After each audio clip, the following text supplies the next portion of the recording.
Justru aku kayak gini aku lebih adem. Nggak ada yang nekan aku, nggak ada yang bisa nyakitin aku kalau aku kayak gini. Daripada sama-sama akunya disakitin terus, buat apa? Ngomong gertak-gertak. Mau cerai silahkan cerai. Enggak ya, kalau nggak mau ya udah minta maaf. Aku udah nggak mikirin lagi. Bersyukur harusnya kamu. Aku udah lama banget bersyukur dan sangat bersyukur. Tapi aku ada waktunya kapan aku harus menyerah, kapan aku harus tidak memperjuangkan itu lagi. Nanti kebuka sendiri kok. Udah setia tapi mas akunya malah disakitin. Udah, kewarasan aku tuh lebih penting karena aku pengen ngerawat anak-anak itu. Akunya waras dulu, akunya sehat dulu. Kalau akunya sendiri nggak sehat, nggak waras, gimana aku bisa ngedidik anak aku, ngejagain anak aku? Gimana anak aku bisa sehat? Lihat ibunya gila atau ibunya stres, gimana perkembangan dia? Aku lebih penting aku waras sendirian, waras sendiri. Terus aku bisa ngerawat anak-anak aku dengan baik dan benar. Itu lebih penting buat aku. Orang yang merasa diselingkuhi dan sakit hati, ada kalanya kemudian bisa melakukan sesuatu yang tidak terduga. Apa yang menyebabkan melakukan sesuatu yang tidak terduga? Karena merasa marah, dendam, kesal dan sebagainya jadi satu.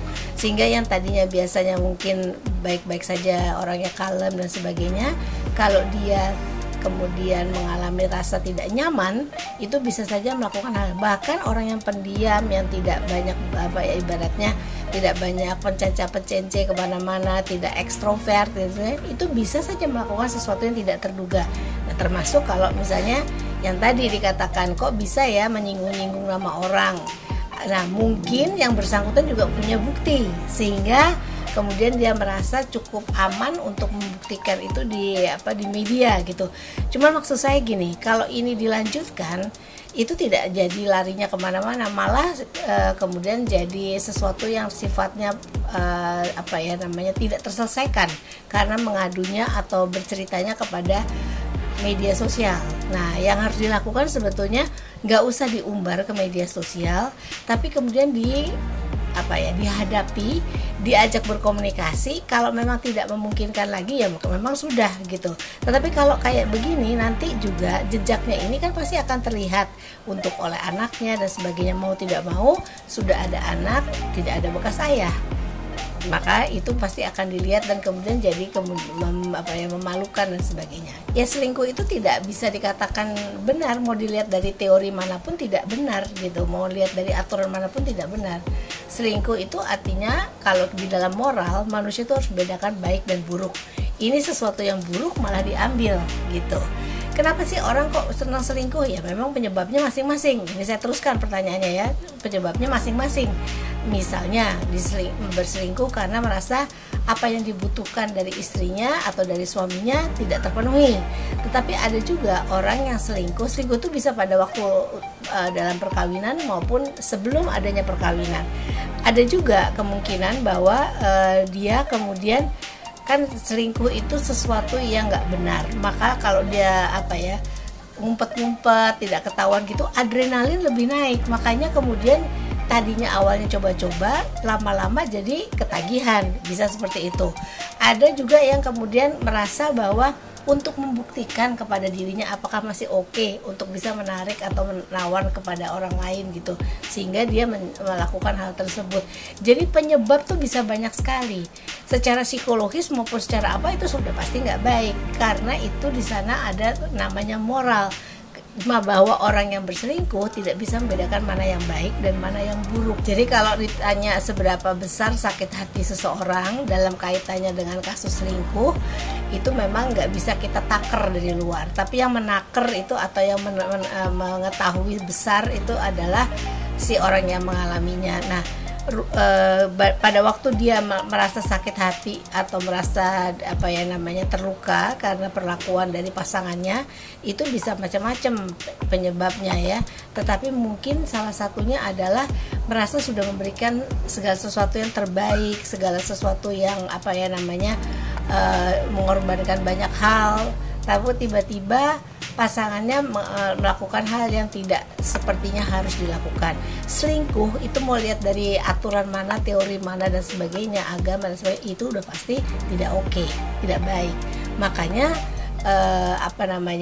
kalau orang melakukan perselingkuhan itu biasanya kemudian yang melakukan itu merasa juga kayak deg-degan terus karena takut ketahuan, karena dia tahu itu sesuatu yang tidak benar. Nah, sementara yang mengalami yang menjadi korban diselingkuhi itu pasti kalau sudah punya tanda-tanda akan makin merasa curiga dan tidak bisa berpikir positif lagi, karena apapun yang dilakukan oleh pasangannya itu menjadi dicurigai gitu. Jadi kehidupan keluarganya juga sudah tidak sehat sebetulnya gitu. Ya namanya mungkin nggak tahu ya, safety-nya, emosi. Saya juga lihat dia banyak endorsan kan, nggak tahu gimana.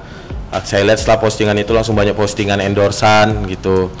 Tapi apapun itulah gitu, yang jelas ya hal yang terbaik atau balas dendam terbaik menurut saya dengan menjadi diri lebih baik sih gitu.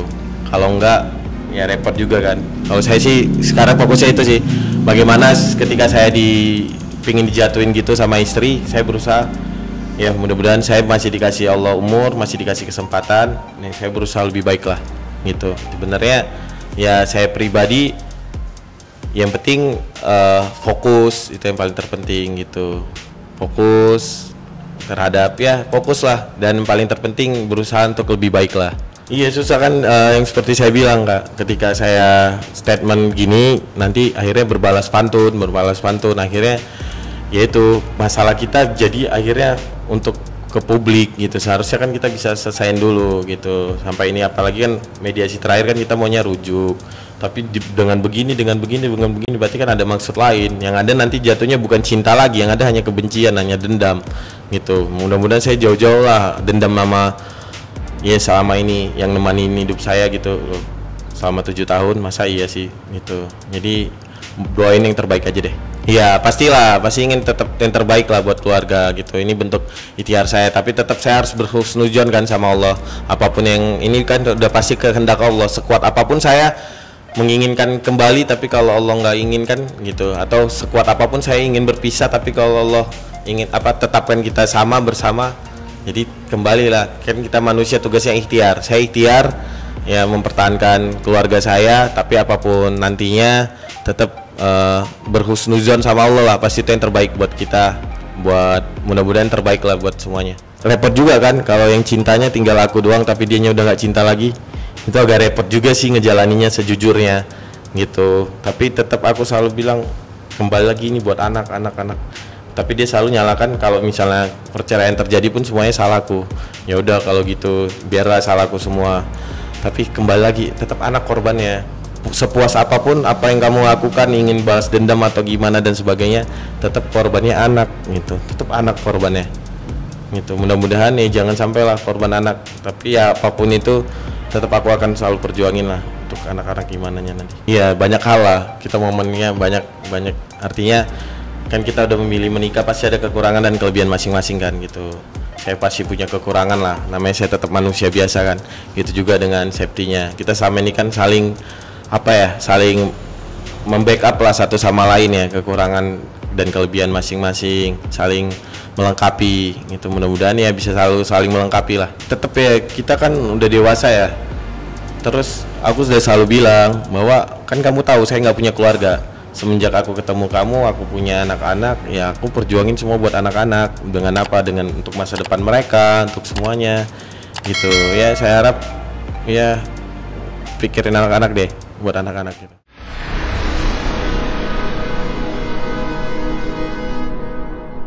Jadi jangan lupa untuk subscribe Cumi Cumi. Ditekan ya tombol lonceng merahnya.